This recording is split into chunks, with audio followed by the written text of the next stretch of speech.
la clase pasada estábamos viendo, bueno, ya vimos los órganos judiciales, la organización del Poder Judicial, la función judicial o la función jurisdiccional, que es aquella por la cual los tribunales tienen la facultad, la potestad de decidir los casos traídos a conocimiento en los distintos juicios o procesos, y veíamos los atributos de la jurisdicción, veíamos a qué nos referíamos, cuál es el concepto de la jurisdicción.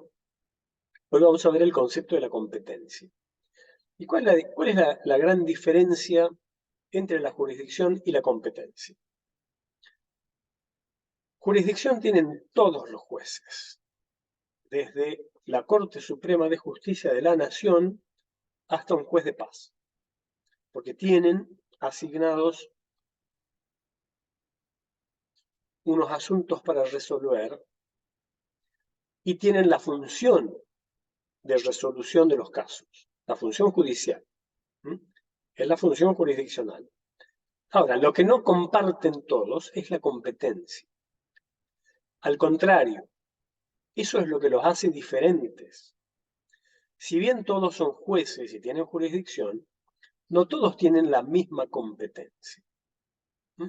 Entonces, vemos que la competencia ha venido a marcar, a delimitar el ejercicio de la jurisdicción, y esa delimitación de la competencia se hace en base a diferentes criterios. Criterios que vamos a encontrar en las leyes que asignan competencia a los distintos tribunales y que establecen criterios de reparto de la competencia, criterios de asignación de la competencia. En muchos casos vemos que el criterio puede ser un criterio territorial. Por ejemplo, en Tucumán hay distintos centros judiciales. Está el Centro Judicial Capital, hay uno en el sur que abarca Concepción, hay otro en Monteros y hay uno más nuevo en la banda del Río Salí. ¿Todos pueden conocer de los asuntos que pasan en cualquier lugar? No. Cada centro judicial tiene establecido una competencia territorial. Lo mismo con la justicia federal, que se organiza por las jurisdicciones asignadas a las cámaras federales. Por ejemplo, jurisdicciones en las provincias. La Cámara Federal de Tucumán tiene jurisdicción sobre las provincias de Catamarca, Tucumán y Santiago del Estero.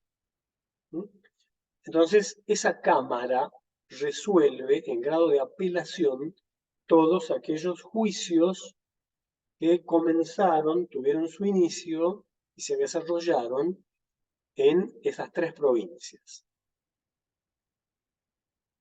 En materia penal, cada provincia, en materia penal federal, cada provincia tiene un tribunal oral federal, que es ante el cual se desarrollan los juicios orales. Y también tiene jueces de primera instancia. Estos están en todas las provincias, pero las cámaras federales no son tantas.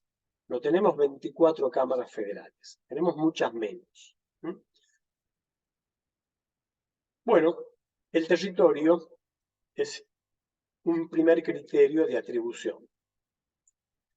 Es decir, si un hecho es cometido en el territorio de una provincia, será la justicia ordinaria de esa provincia la que intervenga y actúe para reprimir. La provincia actuará aplicando el Código Penal, porque el Código Penal se aplica en todas las provincias. ¿Cuál es la diferencia? Cada provincia tiene una legislación procesal propia, pero los códigos de fondo, los códigos civil, el Código Penal, bueno, estos códigos son códigos que se aplican en todo el territorio nacional.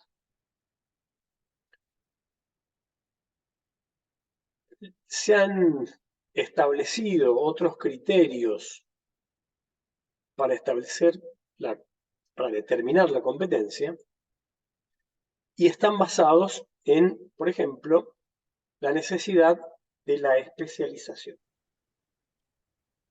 Hay asuntos que se van haciendo cada vez más complejos, por lo tanto, hay un reparto de la competencia basado en la especialización.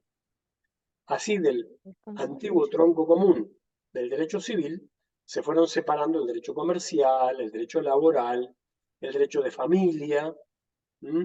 Entonces, digamos, eso ha dado lugar a la creación de tribunales con competencia en cada una de esas materias. En otros casos, se tiene en cuenta la importancia económica del asunto. No son criterios legales, porque de acuerdo al monto, en muchos casos se atribuye la competencia a tribunales de menor cuantía o a los juzgados de paz incluso, ¿no? En esos casos, la competencia se hace por el monto, se establece un monto a partir del cual ese asunto caerá en la competencia de otro tribunal superior. Lo que sea menos de esa suma o de ese monto será competencia de un tribunal diferente.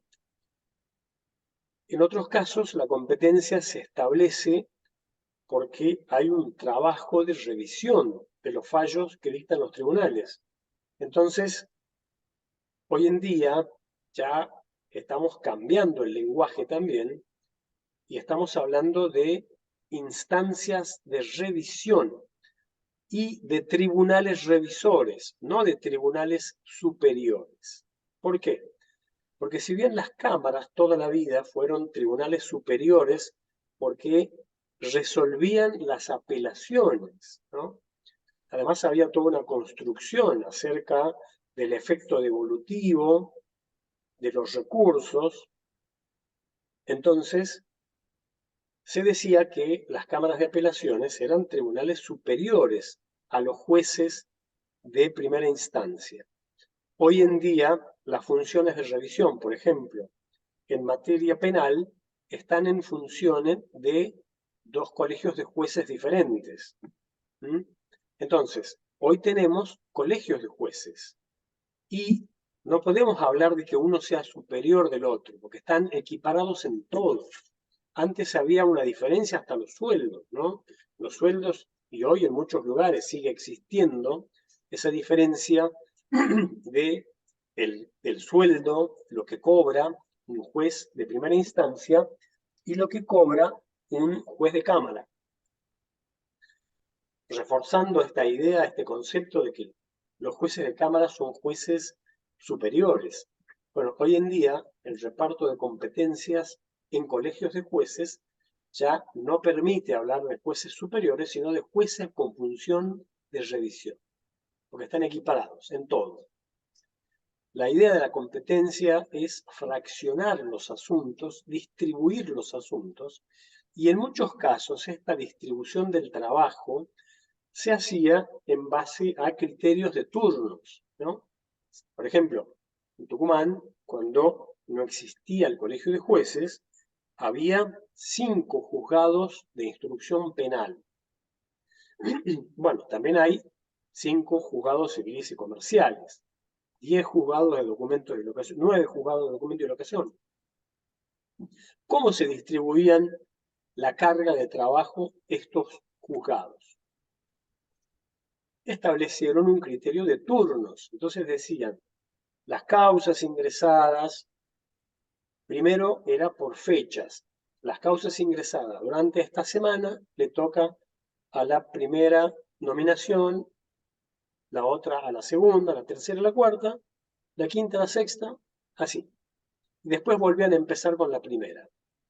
Bueno, esto provocaba un problema, porque si yo quería seleccionar al juez, porque era un juez amigo, con el cual jugamos al fútbol, tenemos buena relación, somos compañeros de trabajo, entonces yo podía esperar a iniciar la demanda en una de esas semanas.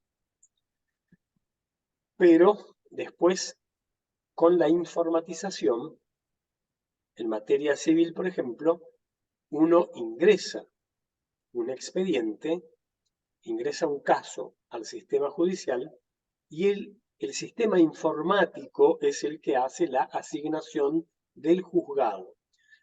Hay seguramente un algoritmo de selección en este sistema informático que es el que permite ir equilibrando la cantidad de casos que le llegan a conocimiento de cada uno de los juzgados, porque eso tiene que ser aleatorio, no puede quedar a criterio de la parte la selección del tribunal o del juez ante el cual va a ir uno a litigar.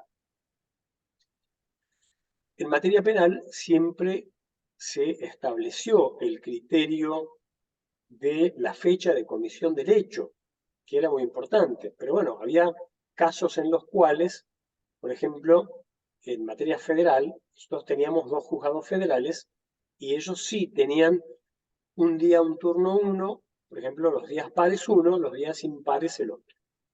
Entonces era muy fácil elegir el juzgado federal ante el cual ir uno a litigar. Bueno, hoy en día es materia de indagación la asignación de competencia de los jueces federales en materia civil, eso lo pueden averiguar, pero en materia penal es la fecha de comisión del hecho la que marca la competencia.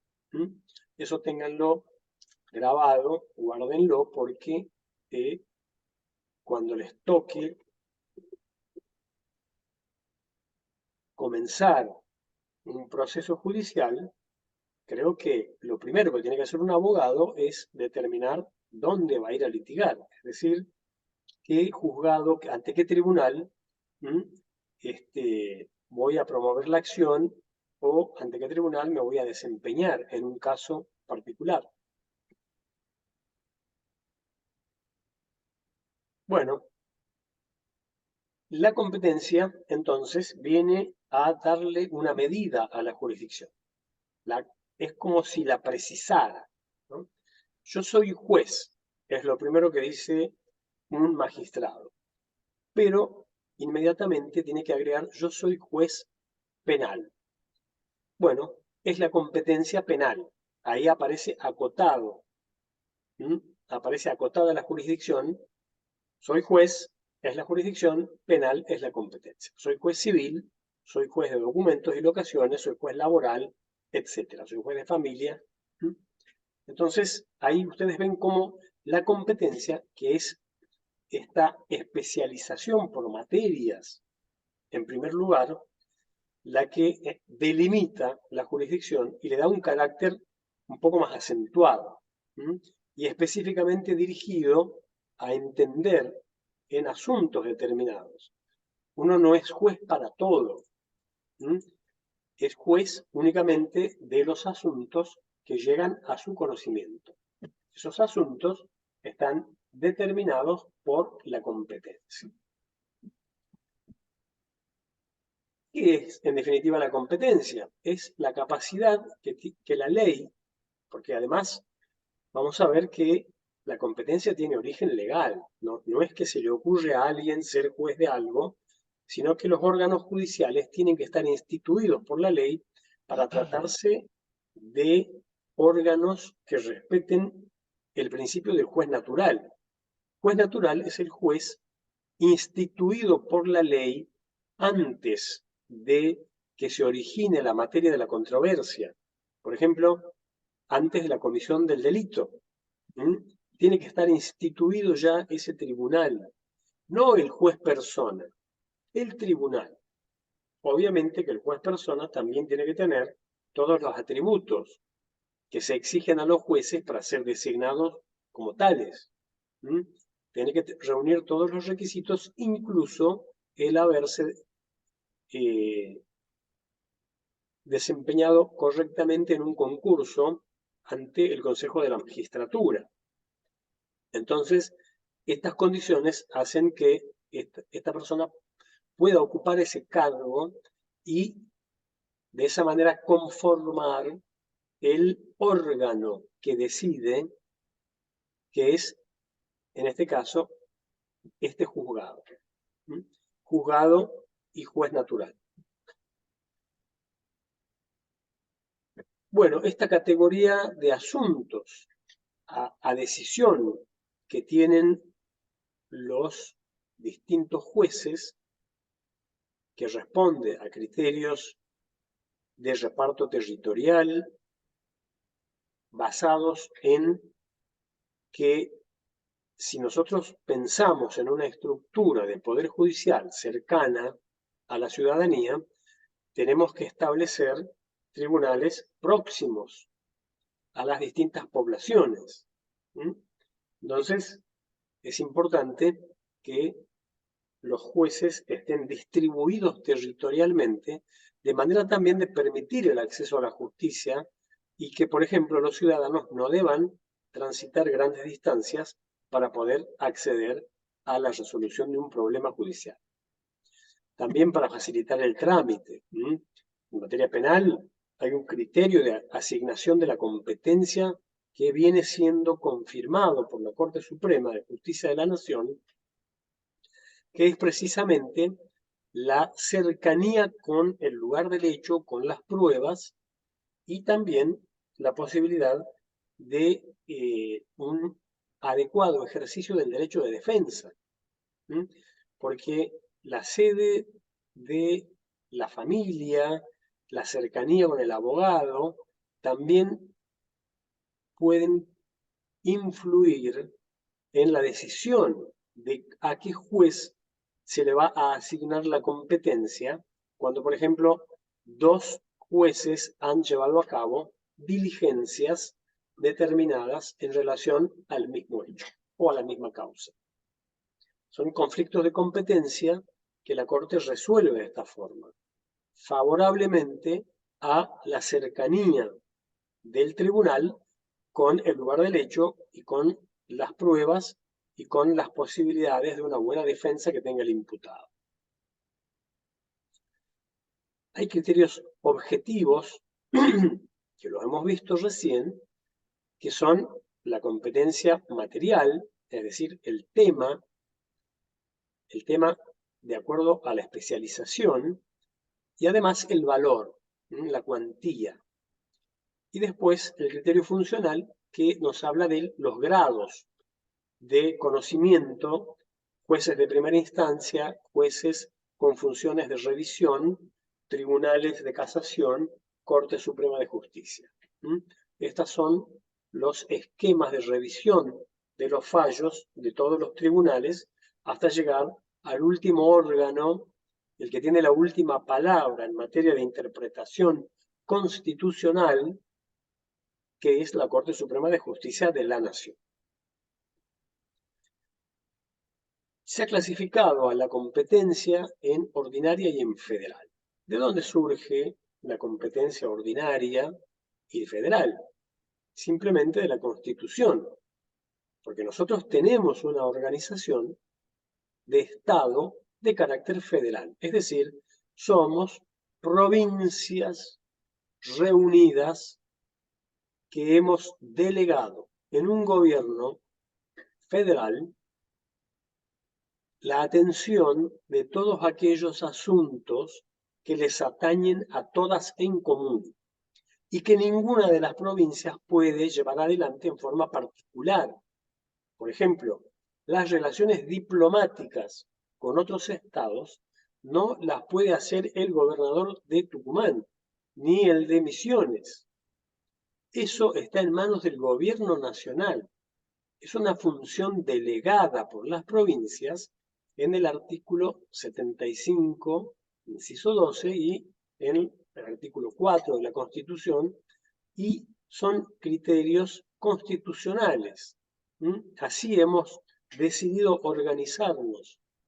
Entonces, este país federal concentra en el gobierno nacional también la organización de una justicia que tenga presencia en todo el territorio y que tenga además la asignación de determinados asuntos que nunca van a ser decididos por jueces provinciales, sino por jueces nacionales federales.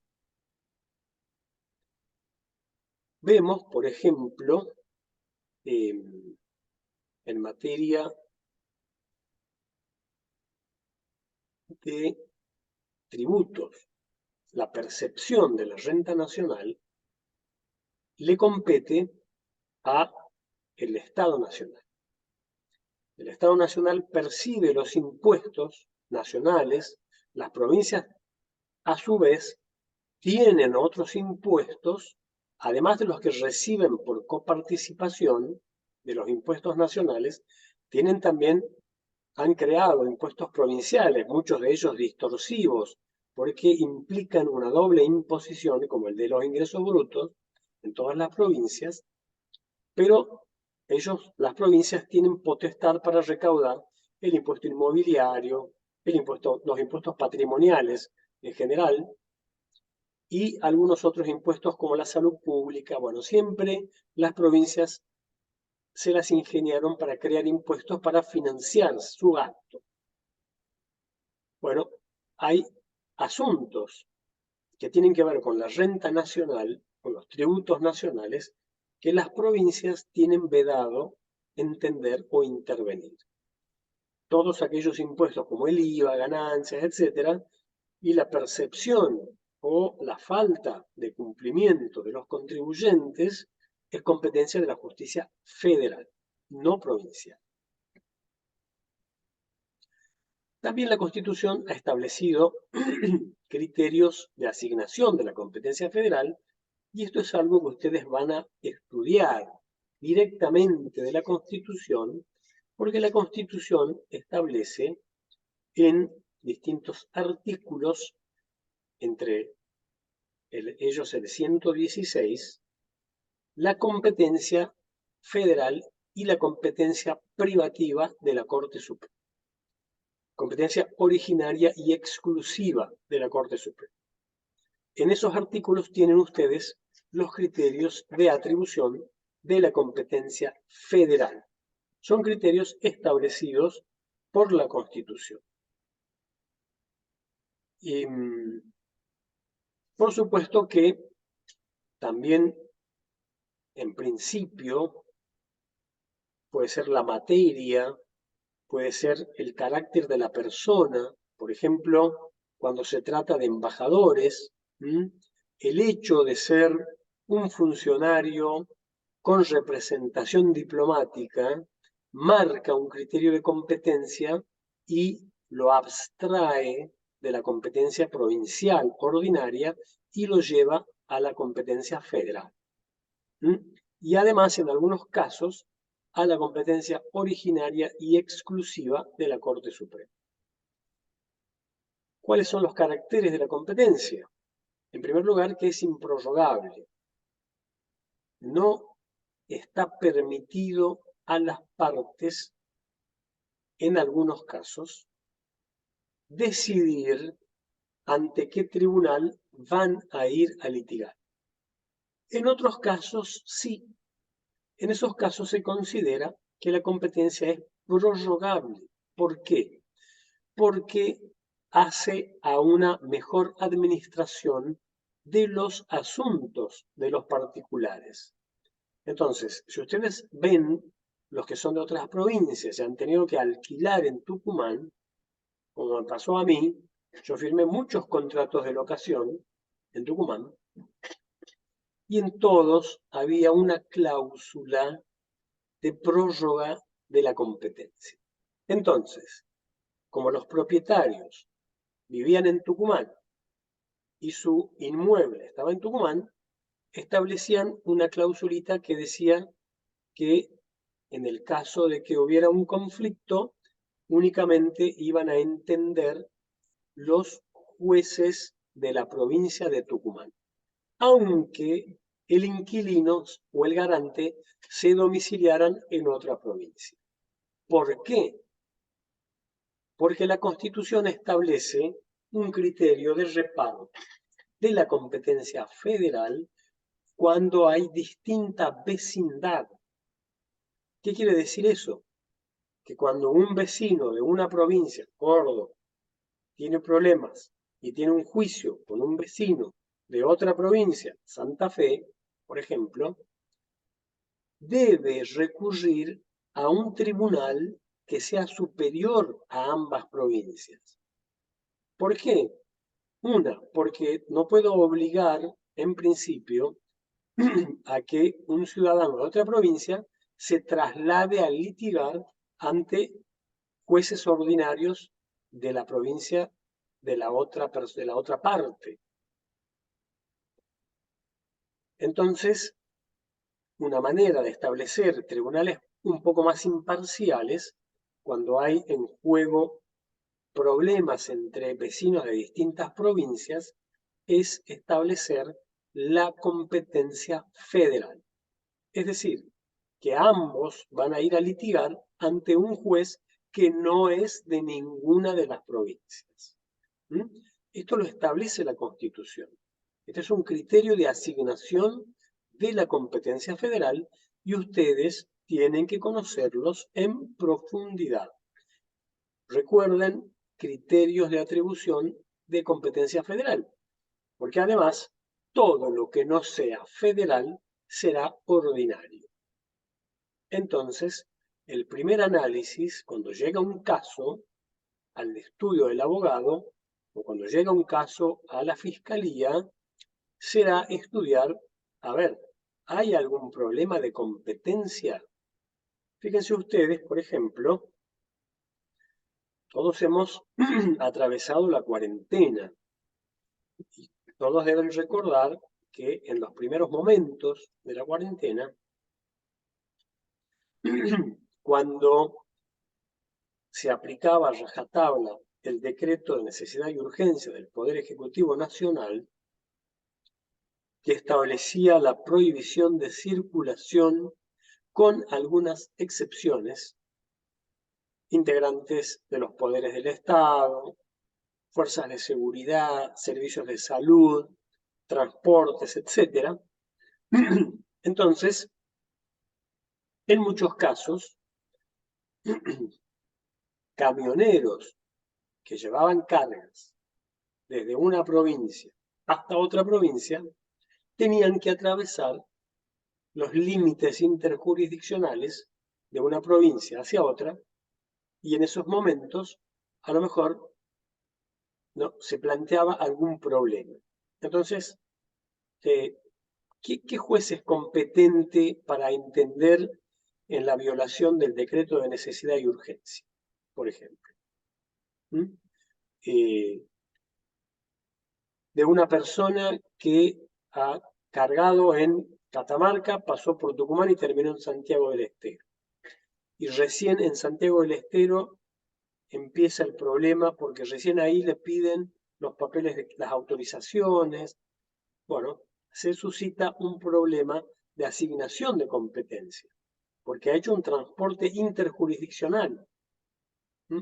Entonces, bueno, ahí hay que conocer los criterios de atribución de la competencia federal, porque en esos casos, y sobre todo en materia de violación de las normas de emergencia sanitaria, había criterios dispares. Algunos jueces federales lo aplicaron y otros jueces provinciales también. Entonces se dio un doble orden de competencias en los mismos asuntos. Pero, en principio, las partes no pueden elegir el fuero ante el cual plantear los casos, los problemas de interpretación que surgen, por ejemplo, de sus contratos. Entonces, en algunos casos, pueden prorrogar la competencia si les toca por distinta vecindad la competencia federal y no es de orden público, sino es disponible por las partes. Yo puedo renunciar a la competencia federal y someterme a los tribunales de una provincia en particular, porque no hay un interés público en solucionarme mi problema con mi inquilino. El problema es solo mío y del inquilino. Entonces ahí rige un principio que es el dispositivo. Bueno, yo puedo disponer, en este caso, de un beneficio que la ley me acuerda, que es el de tener una protección de un juez, de un juzgado federal. Bueno, entonces queda claro que las partes pueden prorrogar la competencia. Es decir, que pueden elegir o atribuirle la competencia a un órgano diferente al que la ley le asigna en determinados casos, normalmente cuando los asuntos son asuntos privados, que solo interesan a los particulares. Otra característica de la competencia es que es indelegable, ¿sí? Un juez al cual se le asigna una competencia por razón de la materia en determinada jurisdicción territorial debe ejercer la jurisdicción. No se puede excusar y tampoco le puede pedir a otro juez que asuma la competencia. ¿Qué podrá hacer en determinados casos?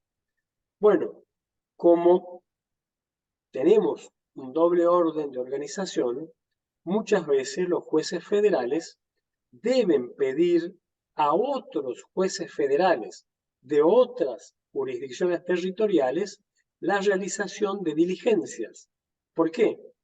Esto es así porque en cada jurisdicción hay un órgano instituido por la ley.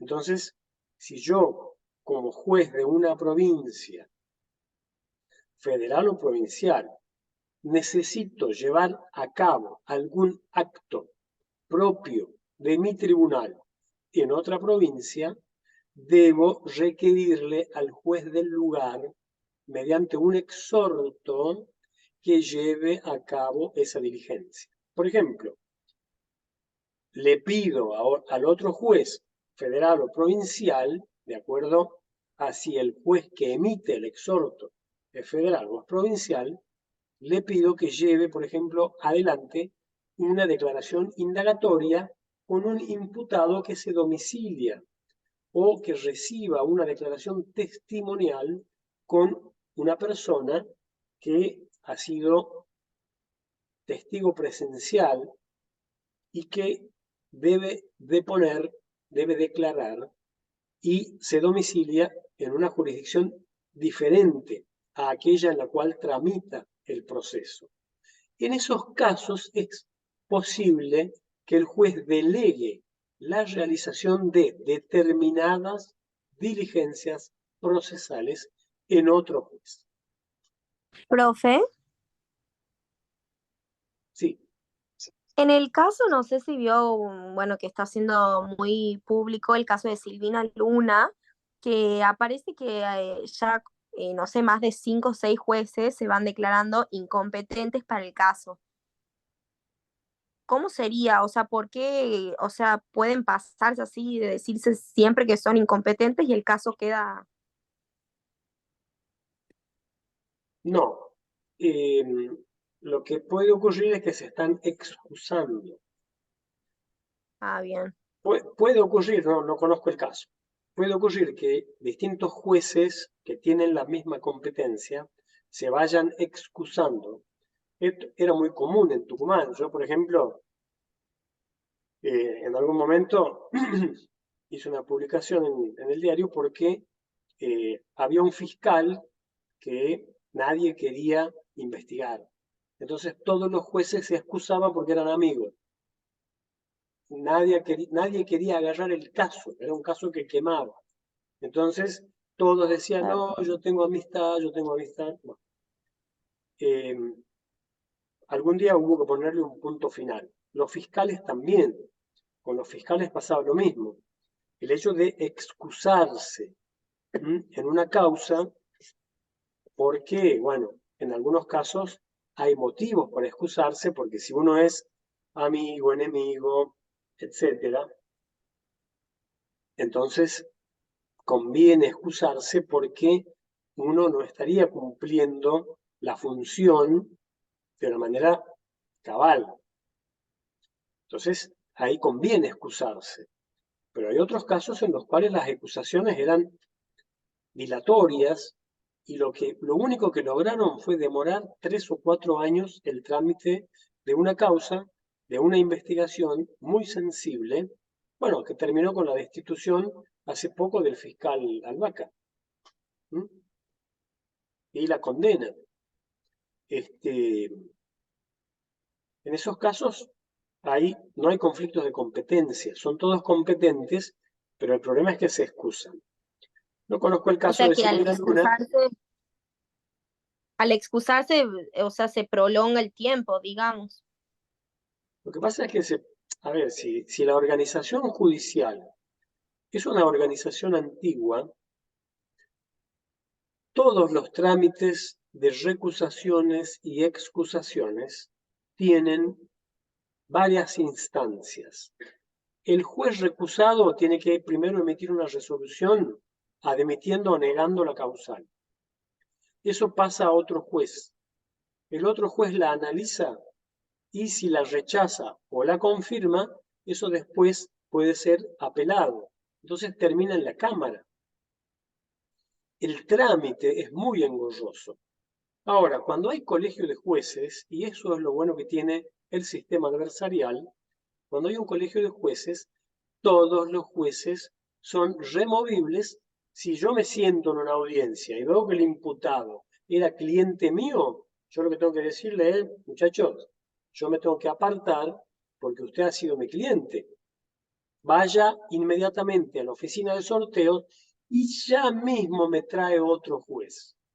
En 15 minutos. Eso es lo que no ocurría antes. Entonces, las recusaciones daban y las excusaciones daban lugar a causas que demoraban años. ¿Mm? Bueno, en Claro, materia porque el de caso de competencia. Silvina Luna viene hace años, o sea, desde el No, 2014, bueno, pero a creo. ver, yo de lo poco que sé de ese caso, ya hay una condena, ya ha sido apelada y me parece que está yendo a casación. O sea, ya no es hora de discutir competencia. Ya la competencia la marcó, estuvo marcada con la primera investigación. Ahora, puede haber distintos casos, porque no es el único el de ella. ¿Mm? Entonces, puede haber otros casos, pero cuando usted tiene un caso y comienza a investigar, lo primero que tiene que hacer es determinar la competencia.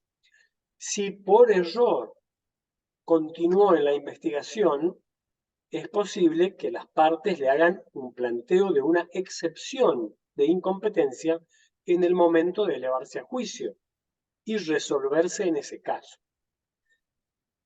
Lo que puede ocurrir es que, bueno, la práctica que le hicieron haya ocurrido en Buenos Aires, en algún ámbito de la ciudad de Buenos Aires, y que haya alguna disputa en relación a el lugar. Pero yo no, la verdad que no veo que haya conflicto de competencia, que pueda haber un conflicto de competencia ante una causa que, digamos, ya transitó por diferentes etapas. Ya tiene en este caso, ya tiene una condena por lesiones graves, creo. Sí, Bueno, em, pero hay otros casos, por ejemplo, una investigación de narcotráfico, ¿no? Esto es muy común en la justicia federal, conflictos de competencia entre dos jueces federales y entre un juez federal y jueces de una provincia. ¿Por qué? Porque la ley de estupefacientes admite lo que se llama la desfederalización de competencias. Es decir, que las provincias que adhieren a esta ley pueden investigar y sancionar aquellos hechos cometidos en su provincia que configuren lo que se llama narcomenudeo, es decir, la venta de drogas a pequeña escala y en dosis fraccionadas, que son los famosos kioscos de drogas. No voy a entrar en este tema porque excede al tema de la competencia, pero sí tengo que decirles que, por ejemplo, Córdoba fue la primera provincia que adhirió. En realidad fue Buenos Aires, porque ahí nace el problema. Supuestamente, la finalidad de la ley era darle competencia a los jueces más cercanos a los problemas de venta de drogas.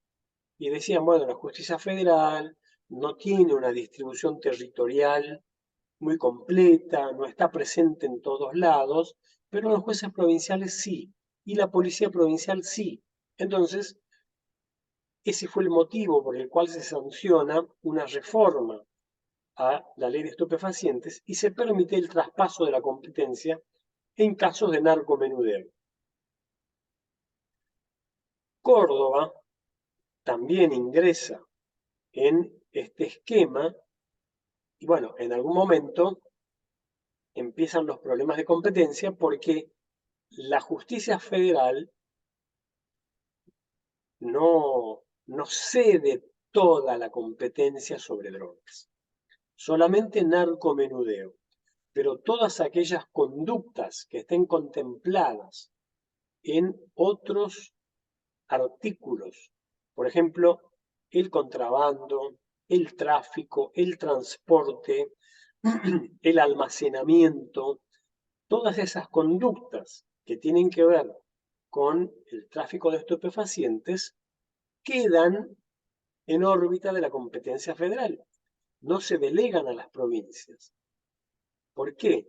Bueno, hay un fundamento de que la investigación de las grandes bandas que tienen una escala diferente para cometer los delitos, tienen financiamiento, tienen medios, entonces en razón de que se trata de organizaciones criminales muchas veces interprovinciales e internacionales, en esos casos será la justicia federal la que intervenga. Ocurre que muchas veces hay casos que están en una zona gris y no resulta claro si cuando se allana un lugar de venta al minorista de drogas se encuentra también una cantidad importante no fraccionada, a qué juez le corresponde si es un hecho que tiene características de los dos tipos, es tanto narcomenudeo como almacenamiento de grandes cantidades. Entonces, bueno, a lo mejor comienza la investigación el juez de la provincia, pero cuando hace el allanamiento, en ese caso dice, yo me tengo que apartar del conocimiento, me declaro incompetente, porque así le corresponde investigar y juzgar estos hechos, que son más graves, a la justicia federal. Entonces, en esos casos puede producirse un conflicto si, por ejemplo, el juez federal, al cual le llega la declaración de incompetencia, el juez federal dice, no, a mí no me toca intervenir porque usted es el juez que ya empezó la investigación. Usted previno, usted hizo las primeras averiguaciones. Entonces, en esos casos, el juez al cual se remite la causa la rechaza y se traba un conflicto negativo de competencia. Los dos dicen, yo no soy competente. O sea, si el juez arranca, él no puede delegarle la competencia a otro, ¿verdad? Pero porque no es tan sencillo, ¿no? Hay criterios jurisprudenciales entre los cuales está el del juez que toma la primera intervención. Después hay criterios que tienen en cuenta otras cosas. Por ejemplo, la cercanía con el lugar del hecho. Esto es muy común. Hay jueces que jueces federales que empiezan investigaciones de bandas interprovinciales. Entonces, qué sé yo, nosotros, por ejemplo, en San Luis, se ordenan allanamientos en provincias como Jujuy, Salta, Formosa, etc. Y viceversa. El otro día nos llega un pedido de allanamiento de Rosario, del juez federal de Rosario, en una localidad del interior de San Luis, por lavado de dinero, y nos piden hacer un allanamiento. Bueno, nosotros lo hacemos al allanamiento. No nos declaramos competentes porque es un exhorto nada más. La competencia sigue siendo del juez que previno, el que comenzó la investigación, que es el juez de Rosario. Él detuvo gente con $110.000 en efectivo que no tenían cómo justificarlos. Entonces, por eso pide un allanamiento en el domicilio que era acá en la provincia de San Luis. Pero, por ejemplo, hay casos en los cuales el juez de una provincia, el juez federal de una provincia, ordena una investigación, ordena medidas a llevarse a cabo en otra provincia y de repente surge un conflicto de competencia porque si bien la investigación la comienzo yo, la detención se produce en una tercera provincia. Entonces, yo investigando gente de Misiones, ordeno una entrega vigilada y esto se produce un control en la ruta de Entre Ríos y se los detiene en Entre Ríos. Bueno, yo empecé la investigación, los detuvieron en Entre Ríos, son domiciliados en Misiones. Entonces ahí puede haber un conflicto de competencia porque más de un juez federal se podría asignar la investigación y la decisión de esa causa. Entonces, cuando se plantea el conflicto, uno de los criterios es, usted comenzó la investigación, puede continuarla. Pero si los detenidos se domicilian en otra provincia, la Corte Nacional, esto no está en una ley, esto es un criterio jurisprudencial, la Corte Nacional ha establecido que para un mejor ejercicio del derecho de defensa sea el tribunal donde está domiciliada la persona imputada. Bueno, también se puede dar el caso, más allá de que dos jueces digan yo no soy competente y se saquen de encima el asunto, puede haber un caso en el que dos jueces reclamen la competencia sobre un determinado caso. Ahí se produce un conflicto positivo, porque ambos se declaran competentes. También estos casos de conflictos positivos se resuelven de acuerdo a distintos criterios. Por ejemplo, el avance de la causa. Si una investigación está más avanzada ante un juez, bueno, puede ser que se le asigne la competencia a ese juez. Tradicionalmente, estas cuestiones de competencia han dado lugar a toda una construcción acerca de cómo hay que plantear estos conflictos. Y surgieron las formas o modos que son la inhibitoria y la declinatoria. Inhibitoria se plantea ante el tribunal que se estima es el competente, para que le requiera al otro juez que se inhiba. Y la declinatoria se plantea ante el juez que se considera incompetente para que decline la competencia en favor del otro que se estima es el competente. Puede haber conflictos de competencia basados en el territorio. En algunos casos no queda claro si el lugar de comisión del hecho está dentro de una provincia o de la otra. O si cuando comenzó, por ejemplo, el transporte interjurisdiccional de la droga, ¿cuál es el lugar del hecho? ¿Dónde comienza? ¿Por dónde pasan? o a dónde llegan los estupefacientes. Entonces, en materia de competencia hay que conocer los criterios. Hoy en día, por suerte, estos criterios están al alcance de todos porque forman parte de la jurisprudencia de la Corte. Ustedes pueden hacer un ejercicio que es entrar al sitio de la Corte Suprema de Justicia de la Nación. Pongan Corte Suprema en el buscador y llegarán al sitio de la Corte. En ese sitio van a encontrar que hay un link que los lleva a un buscador de jurisprudencia. Entran al buscador y, por ejemplo, hace más de 5 años o hace más de 3 años, nosotros no teníamos acceso a determinada jurisprudencia de la Corte, la más antigua.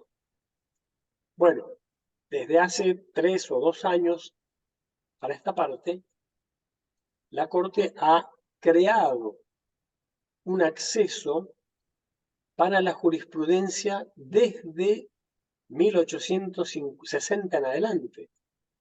Entonces, hoy están disponibles en Internet todos los repertorios de jurisprudencia de la Corte publicados que antes estaban solo en las bibliotecas, hoy están en Internet y cualquier persona puede acceder a ellos. Profe, ¿puede dar un ejemplo de una manera, el modo de plantearlo inhibitoria y declinatoria que no entendí muy bien, por favor? Lo único que hay que saber es ante el juez que se plantea. Si usted tiene un conflicto de competencia y quiere expresarle, usted está litigando o a lo mejor va a un acto judicial ante un tribunal. Un tribunal, vamos a poner, un juez federal de una provincia. Se da cuenta de que puede haber un conflicto de competencia. Entonces, si usted dice, este juez no es competente, plantea la inhibitoria ante el otro juez que usted cree que es competente, pidiéndole que le pida al otro juez que se inhiba. Y si usted considera incompetente a un juez, plantea la declinatoria ante ese juez y le pide que decline la competencia en favor del otro. Todos estos Bien, gracias. modos de plantearlo forman parte de lo que son las prácticas judiciales y por suerte en materia penal esto está desapareciendo. Está desapareciendo con el proceso adversarial, está desapareciendo con las nuevas formas de organización que el proceso adversarial demanda. La organización de jueces por colegios hace que ya no haya jueces de distintas nominaciones, pero aún así se podría dar un conflicto de competencia entre el Colegio de Jueces de Tucumán y el Juez Federal de Tucumán. ¿Por qué? En relación a la materia, ¿no? Entonces, cuando nosotros vemos que un caso es de competencia federal, la competencia federal prima por sobre la competencia ordinaria. Entonces, yo tengo que plantearlo y tendré que plantearlo o bien ante el juez federal mediante una inhibitoria o bien ante el juez provincial mediante una declinatoria. Pero sí puede haber conflictos de competencia aún en el proceso adversarial. Cuando se plantea una cuestión de competencia entre dos jueces provinciales, por ejemplo, hay que recurrir al Tribunal Superior a ambos. ¿Y quién es el Tribunal Superior a dos jueces? Por ejemplo, si los dos jueces son jueces de primera instancia de la capital, de Tucumán, del Centro Judicial Capital, por ejemplo, un juez de documentos y locaciones y un juez civil, que plantean una cuestión de competencia, ¿Quién es el tribunal superior a ambos?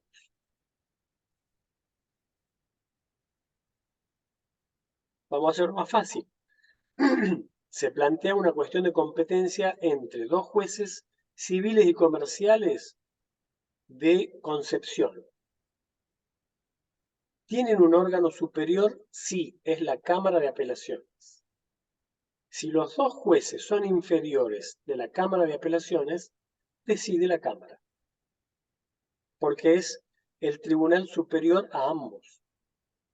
Ahora, ¿qué pasa con un juez de documentos y locaciones y un juez civil?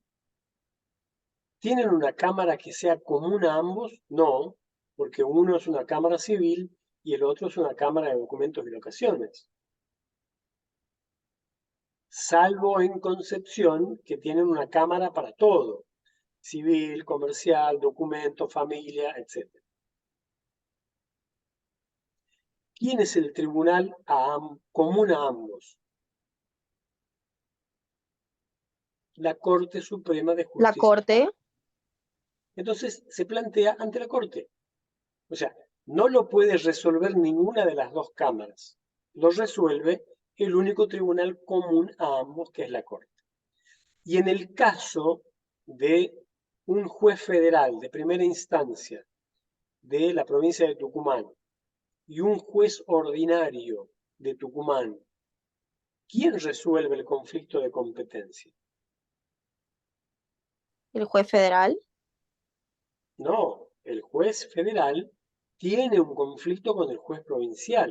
Bien. Entonces, los dos dicen, yo no soy, o los dos dicen, yo soy competente. Y hay un conflicto. Porque si uno dice, yo no soy competente, y el otro acepta, no hay conflicto. Bien.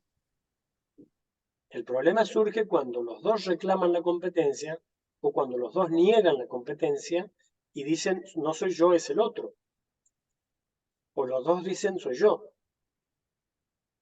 ¿Quién es el órgano competente común a ambos jueces? Un juez federal y un juez La provincial Corte Suprema de Justicia de la Nación. de la Nación. La Corte Suprema de Justicia de la Nación. Porque es el único tribunal que tiene superioridad sobre los jueces federales y los provinciales. La Corte de la provincia de Tucumán no es superior al juez federal. Por eso no lo resuelve la Corte de Tucumán.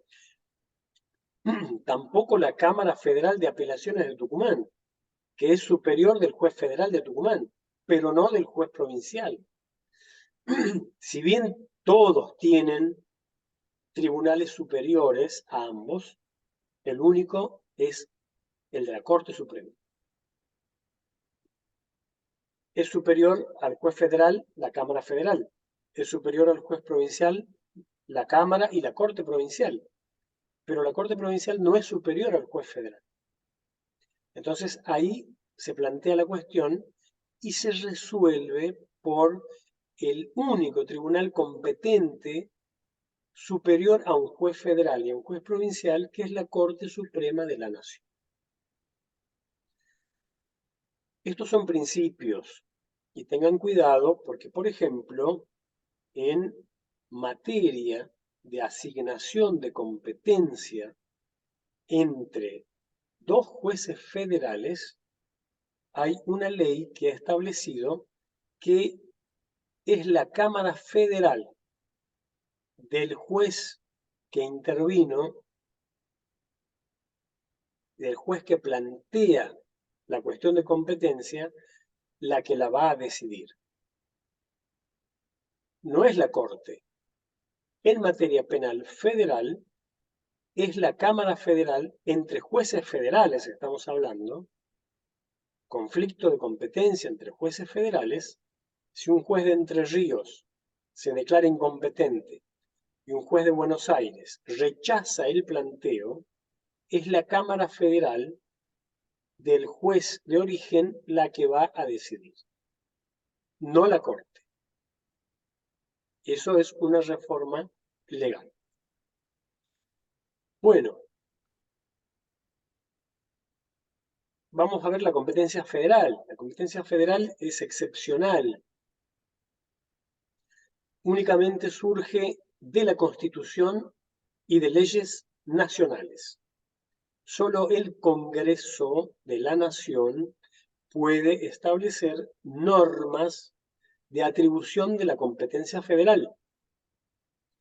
¿Dónde está asignada la competencia federal? En primer lugar, en la Constitución y después en las leyes dictadas en consecuencia con la Constitución. Son leyes que tienen que respetar los principios establecidos en la Constitución. Entonces, tenemos distintas Después leyes. los escucho. Tenemos, La escucho primero, ahora sí, después la vuelvo a escuchar. tenemos distintas leyes que van estableciendo distribución de competencia. Por ejemplo, ha habido leyes de organización. La Ley 48 es una de las primeras leyes de organización de la justicia nacional. Después se han dictado leyes de organización dentro de los códigos procesales. Hay una ley de organización de la justicia nacional que está en el aula y que ustedes también la pueden descargar de Infoleg, donde les muestran un organigrama, de una forma de organización de la justicia federal. En el tope está la Corte Suprema siempre, ¿no? Y debajo de la Corte Suprema están los tribunales inferiores. Bueno, ¿cómo se organizan los tribunales inferiores a la Corte Suprema? Bueno, ahí van a ver. El fuero penal, por ejemplo, tiene una organización. Empezando desde abajo, tenemos los jueces criminales y correccionales federales, que están en todas las provincias y en muchas hay más de uno. Tucumán tiene 3 juzgados federales, uno que todavía no está habilitado, pero ya hay 3 jueces federales. Y hay 2 que tienen competencia penal, criminal y correccional federal. Durante la tramitación de la etapa de investigación, actúan estos jueces, pero si alguna de las partes apela, por ejemplo, el procesamiento, ¿qué tribunal resuelve? Es la Cámara Federal de Apelaciones de Tucumán, que resuelve las apelaciones deducidas en contra de las resoluciones dictadas por los jueces de primera instancia de 3 provincias, Catamarca, Tucumán y Santiago del Estero. Pero en la etapa de juicio penal ya no es la Cámara de Apelaciones la que va a decidir. Son los tribunales orales federales, que tenemos uno en cada provincia. Se dan cuenta cómo la organización de la justicia penal federal tiene en cuenta no solo la distribución territorial, sino también la distribución de acuerdo a la división de funciones dentro de un proceso. Porque unos jueces investigan, otros jueces revisan las decisiones del juez que investiga y otros jueces son los que condenan.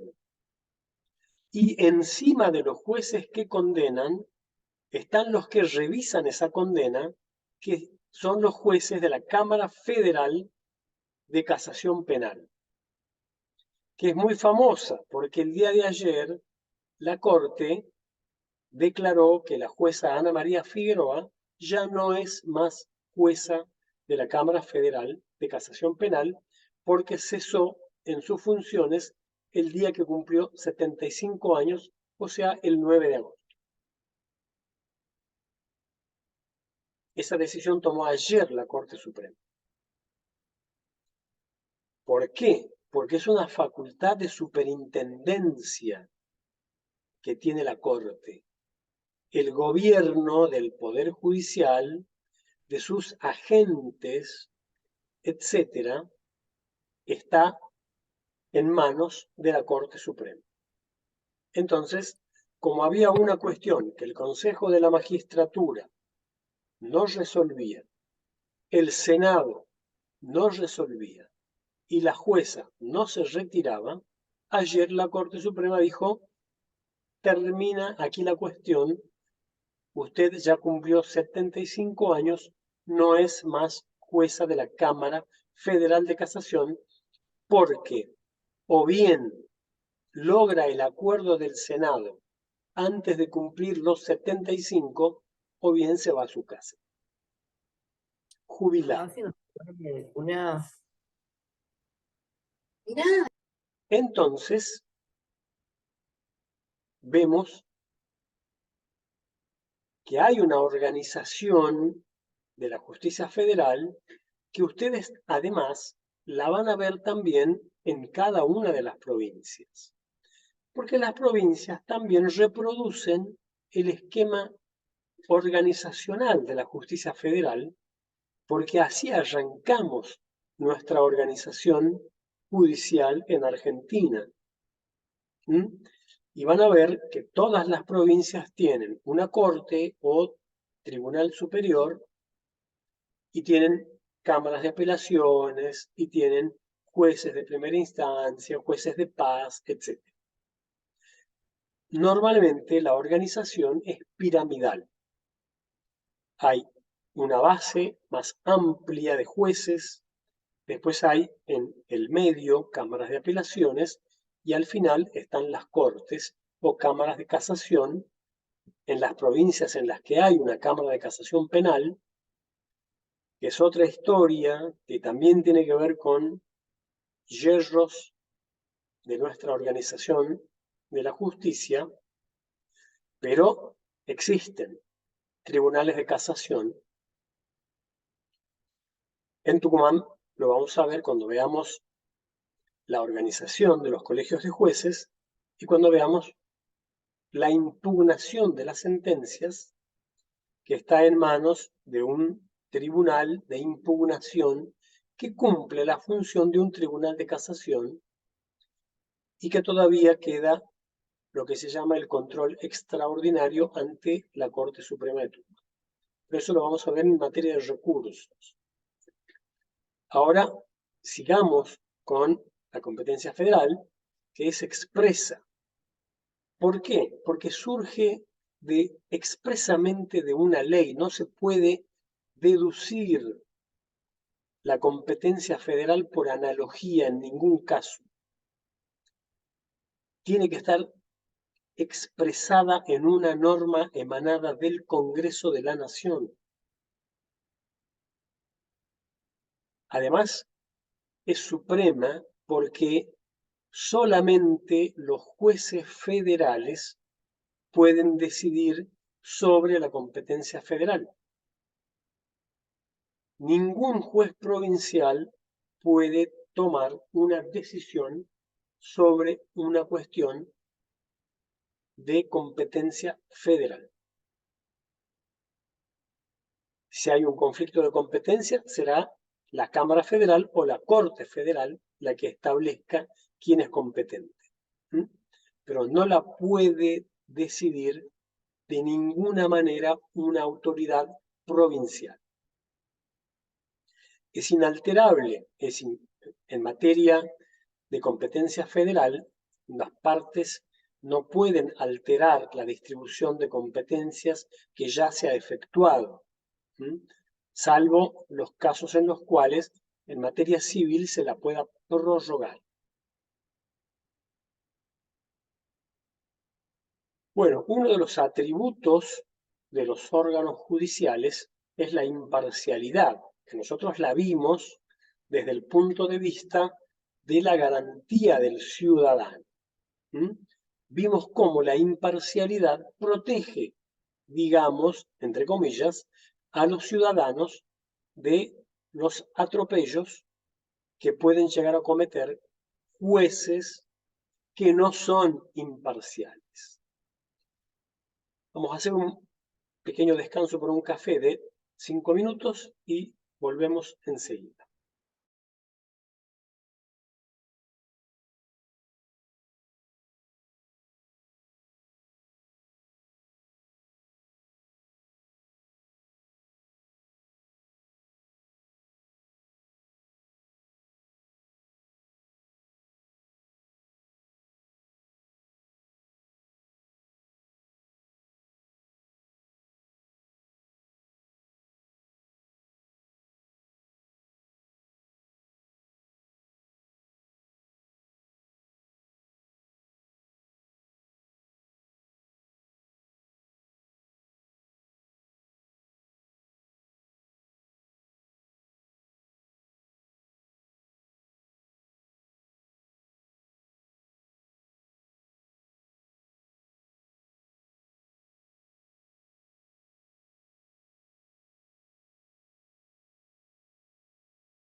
Bueno, todos estos temas de competencia, de conflictos de competencia, de competencia federal, características, lo tienen en varios lugares.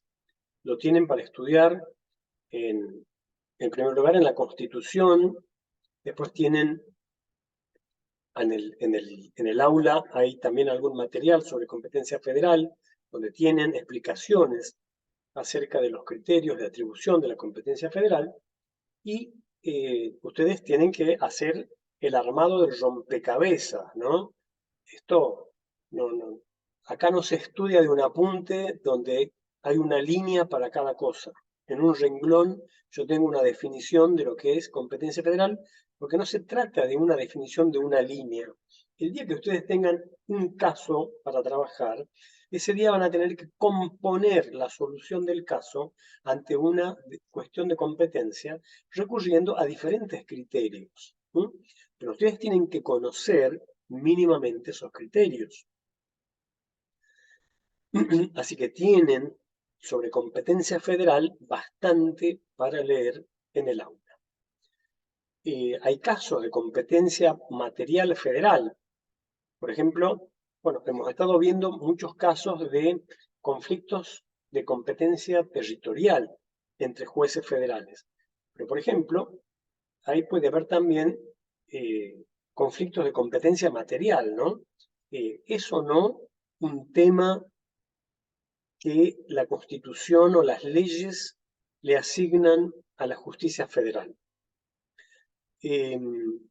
Por ejemplo, en materia de algunos delitos, hay algunos delitos que surgen la competencia federal, por ejemplo, directamente de la Constitución Nacional. ¿En qué caso puede haber un delito de competencia federal? Bueno, drogas, por ejemplo, es típicamente un delito de competencia federal. La trata de personas es un delito de competencia federal. Entonces, ustedes ven que de acuerdo a la materia, de acuerdo al sustrato del delito, tiene asignada la competencia a órganos de la justicia federal. Son los que van a investigar y sancionar esos delitos. Ahora, supongamos que hay un conflicto entre la materia y el lugar. Supongamos, Universidad Nacional de Tucumán, que es una institución del Estado federal, porque es una universidad nacional solventada con fondos nacionales, que cumple una función de carácter nacional por la importancia que tiene la enseñanza universitaria, y ustedes ven, por ejemplo, que hay autoridades en la universidad y que cuando se afecta el patrimonio de la universidad, interviene la justicia federal. Por ejemplo, en el caso de los rectores implicados en defraudaciones a la universidad, los órganos competentes son órganos de la justicia federal. Ahora, ¿qué pasa? Por ejemplo, si dentro de la universidad alguien comete un robo, alguien le roba un celular a un compañero, ¿qué juez será competente ahí? ¿Provincial? El juez provincial. ¿Por qué? ¿Y por qué ocurrió en esa jurisdicción? Porque a pesar de que es un establecimiento nacional, del Estado Nacional, todo lo que es patrimonio del Estado Nacional, en principio cuando se ve afectado es de competencia federal. Pero acá no está afectado el patrimonio federal, está afectado el patrimonio de un particular, que es un alumno. Distinto sería que unas personas entraran a la facultad y rompieran las computadoras, los libros de actas, etc. ahí sí estarían afectando el desarrollo de un servicio que presta el gobierno nacional, que es la educación universitaria. Pero como el robo es un delito común, si el robo se dirige a la propiedad del Estado Nacional, interviene la justicia federal. Pero si el robo afecta el patrimonio de un particular, solamente en ese caso tiene que intervenir alguien. Bueno, ¿quién? El juez provincial. O el colegio de jueces provincial, el fiscal provincial, ¿no? ¿Ven la diferencia? En esos pequeños casos en los cuales puede haber una confusión en relación a qué criterio es el que prima para determinar la competencia. Bueno, veíamos que la imparcialidad, además de ser una garantía de los ciudadanos, nosotros muchas veces podemos llegar a ver casos en los cuales los jueces dicen o pretenden que la imparcialidad es una prerrogativa del juez. No, la independencia judicial es una prerrogativa de los jueces, pero que está establecida en beneficio de los ciudadanos, para garantizar su imparcialidad. Y vemos que hay casos en los cuales se exige a los jueces que van a decidir los asuntos de los particulares, en primer lugar, que no tengan interés en el pleito, que no tengan prejuicios formados. Por ejemplo, en un caso de aborto, si hay un juez que, digamos, está enrolado en una posición ultra religiosa en contra del aborto, entonces ese juez tiene un prejuicio. No sería bueno que, si tiene que condenar a una persona o absolver a una persona ante una situación de un aborto que se discute si es punible o no punible, entonces es una persona con prejuicios y debe apartarse. ¿Por qué? Porque lo que se quiere en materia de imparcialidad es un estado de neutralidad en el juez, un estado de objetividad en relación a los sujetos y en relación al tema que va a decidir. Las convenciones internacionales, los pactos, la Convención Universal, la Convención Americana, la Declaración Americana, el Pacto Internacional de Derechos Civiles y Políticos, todos traen normas que apuntan a que los estados prevean en sus organizaciones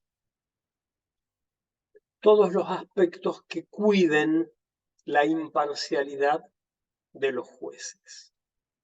Estos son principios consagrados con carácter de derechos humanos, es decir, que lo tienen todas aquellas personas, y son criterios que también han servido para ajustar las organizaciones judiciales.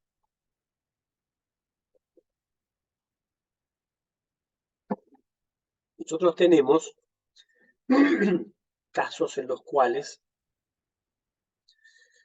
la Corte de la Nación, en consonancia con lo que establecen los pactos internacionales, ha resuelto,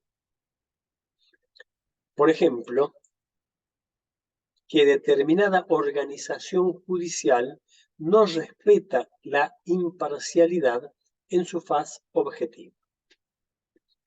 ¿Qué es esto? Bueno, ustedes tienen en el aula fallos que son importantes, que los conozcan. Dieser, por ejemplo, Llerena, o Dieser o Sencerovich. En Dieser ustedes van a encontrar un criterio establecido por la Corte Suprema que tiene que ver con la organización judicial. ¿Por qué? Porque este es el caso de un juez del interior de la provincia de Santa Fe, cuya hija apareció muerta en circunstancias poco claras, entonces se originó una investigación. Esa investigación fue tramitada ante jueces de primera instancia. Pero después, digamos, de que estos jueces habían intervenido ya en la etapa de investigación, uno de ellos le tocó integrar el tribunal de juicio. Bueno, entonces ahí se hizo el planteo de la recusación de ese juez por sospechas de parcialidad, pero también la Corte se expidió diciendo que los poderes judiciales tienen que organizarse de tal manera que no haya superposición de actividades, porque está bien que en alguna ocasión, si alguien se desempeñó como fiscal y después ocupa el cargo de juez, esa persona tiene el deber de excusarse porque ya ha intervenido en ese proceso y ya ha emitido opinión. Pero no está previsto como causa de apartamiento en los códigos la actuación previa cuando forma parte de estructuras judiciales que tienen que resolver, que tienen que decidir ese mismo caso. Bueno, la imparcialidad objetiva aparece en este momento, en estos fallos, en Llerena y en Diesel, como un criterio que hay que respetar cuando se hace el diseño de los poderes judiciales, porque lo que hay que evitar es que órganos que han actuado en instancias inferiores tengan una nueva actuación, por ejemplo, en etapa del juicio, porque son personas que ya han tomado conocimiento del caso. Y cuando uno conoce el caso, uno ya se forma una decisión, toma partido en relación a las partes en ese caso. Por eso se resguarda la imparcialidad objetiva con una buena organización judicial que tome en cuenta que los jueces que actúan en determinados casos no lo hagan en diferentes etapas del mismo proceso, porque si no son jueces que han perdido la imparcialidad. Bueno, y la imparcialidad en su faz subjetiva es suponer que el juez va a estar compelido, inducido a resolver a favor de una de las partes porque tiene un motivo, por ejemplo, porque es amigo, enemigo, es socio, es pariente, hay grados de parentesco en los cuales se supone que hay una pérdida importante de la imparcialidad. Hasta los primos hermanos, por ejemplo, o hasta los cuñados, que son parientes afines. Entonces, si un juez está comprendido con alguna de las partes, incluso con el abogado que representa alguna de las partes, lo que tiene que hacer es excusarse, inhibirse y apartarse del conocimiento de ese caso, porque seguramente no va a ser imparcial. Todos estos temas de imparcialidad son temas que han dado lugar a muchas discusiones y que se los ha tratado o se los va tratando de relativizar con las nuevas organizaciones judiciales que surgen con el proceso adversarial. Ustedes van a ver que los tribunales establecidos para el juzgamiento de los casos en el proceso adversarial son tribunales que no tienen que tener contacto con el material probatorio. El juez que va a dictar una condena, el juez que va a ser el que tome una decisión de mérito absolviendo o condenando al imputado, no debe haber actuado en ninguna etapa anterior. ¿Por qué? Porque el colegio de jueces es dinámico. Entonces, supongamos, se inicia un caso. El fiscal va a requerir la prisión preventiva. La tiene que pedir a un juez, él no la puede dictar. Bueno, se sortea un juez del colegio y ese juez resuelve este incidente, esta cuestión de la prisión preventiva. Posiblemente le toque actuar de nuevo ante otro pedido, por ejemplo, el cese de la prisión preventiva. Y después, ante una audiencia de la etapa intermedia, donde se decide la elevación de la causa a juicio y qué pruebas van a ser producidas en el debate. Esta audiencia es la audiencia de control de la acusación. Entonces, vemos que un juez que ya ha actuado en una cuestión de medidas de coerción puede volver a actuar en otras audiencias de la etapa preparatoria, es decir, durante la investigación. Pero ¿qué pasa si los jueces que actuaron fueron tres diferentes? Uno para la medida de coerción, otro para el cese, otro para la etapa intermedia, y resulta ser que ahora llega la etapa del juicio. Y los jueces del colegio tampoco son tantos. Entonces, hay uno que se excusa por amistad, otro se excusa porque también es amigo de esta persona, y van quedando menos jueces. ¿Puede intervenir en el debate uno de estos jueces que ya ha intervenido antes en alguna de estas otras audiencias? No. ¿Por qué? Porque el juez que ya ha tomado contacto con la prueba, con los hechos, con el imputado, ya se ha formado una idea acerca de cómo ocurrieron los hechos, qué hizo el imputado, es responsable o no. Entonces, en el proceso adversarial, el juez que va a tomar una decisión condenando o absolviendo es un juez que no debe estar contaminado. El Código Procesal Penal de Tucumán, en su versión puesta en vigencia en 2020 y después con un par de modificaciones hasta el año pasado, prohíbe a los jueces que van a dictar sentencia haber tenido contacto con el caso antes de la audiencia de debate. No deben haber tenido contacto ni con el legajo, es decir, esto que ha reemplazado al expediente en materia de oralización en el proceso adversarial. Ustedes saben que antes tramitaban bajo la forma de un expediente los casos. Hoy ya no, pero tampoco ha desaparecido por completo el papel.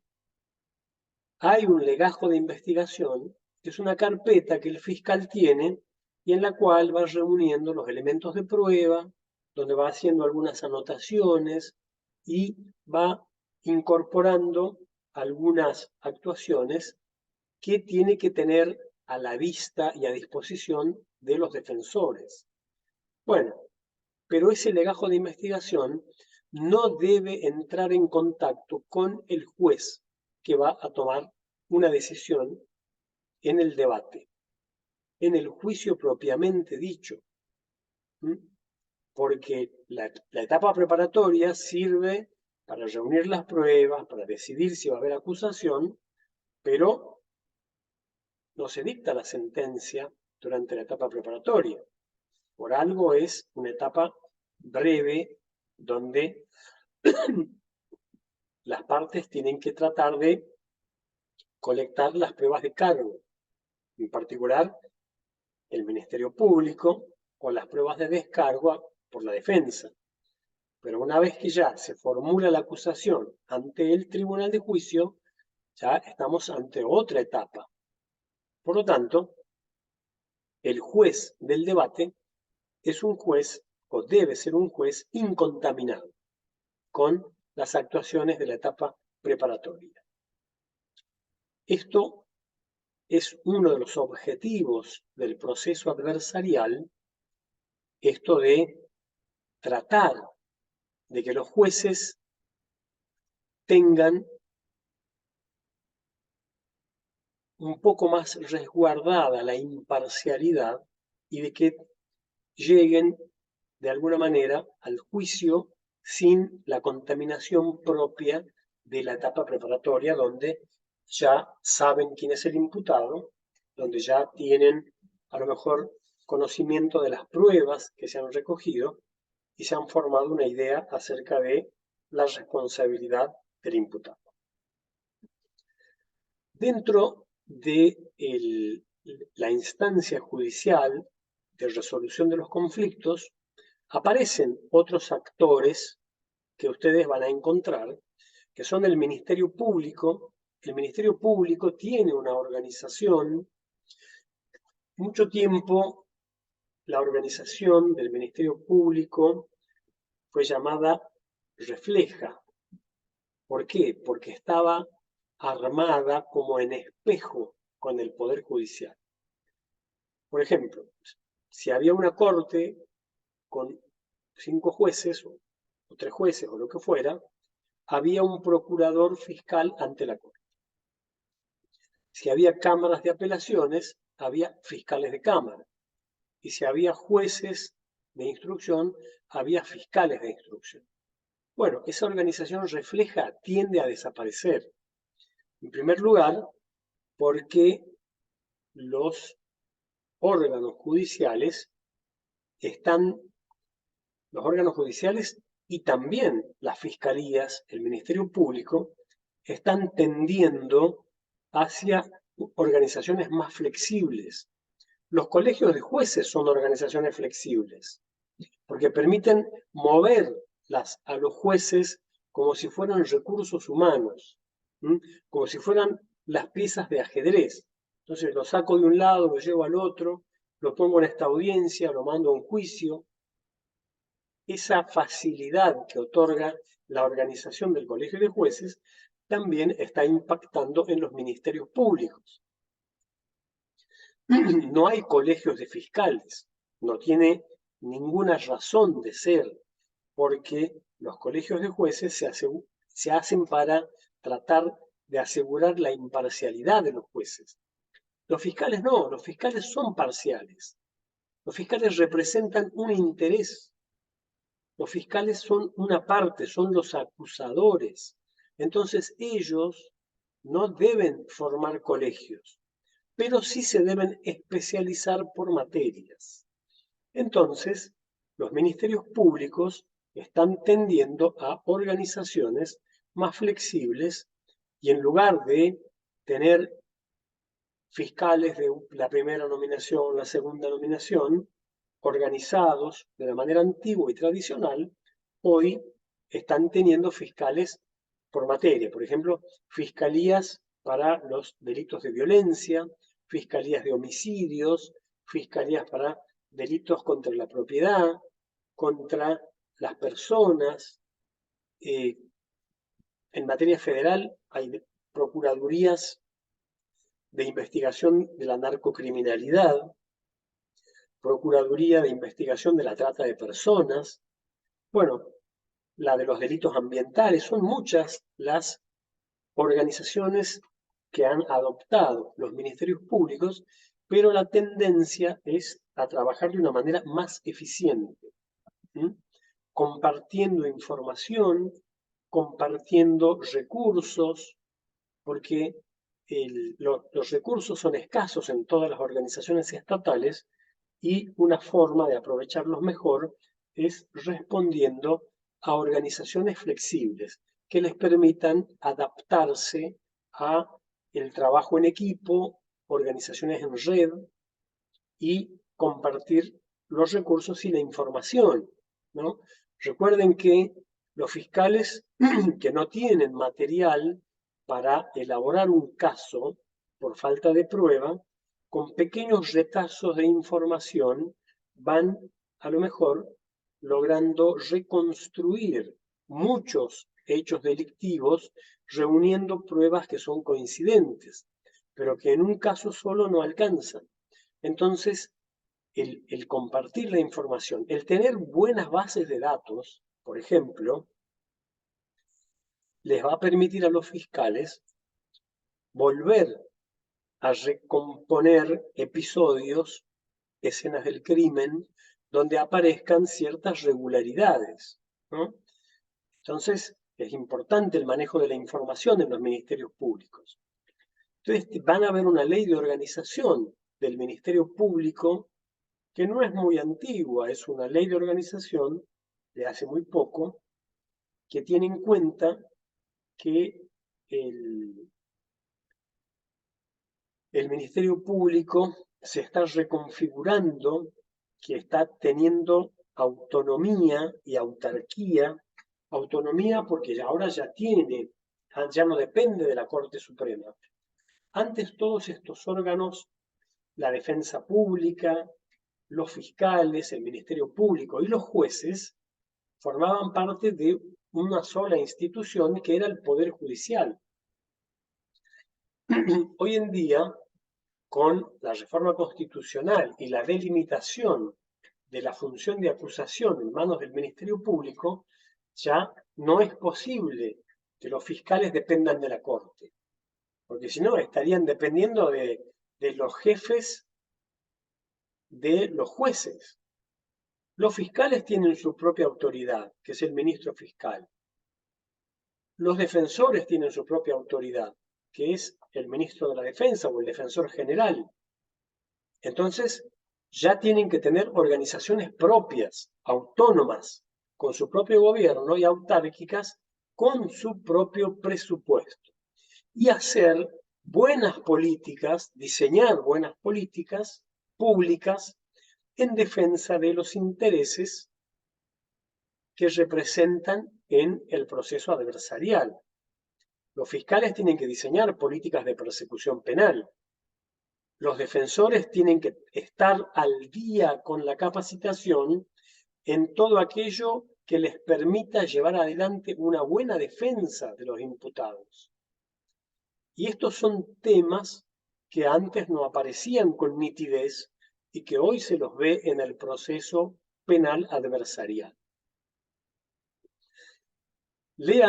Vean cómo están organizados los fiscales hoy en la ley de organización del Ministerio Público de la provincia de Tucumán.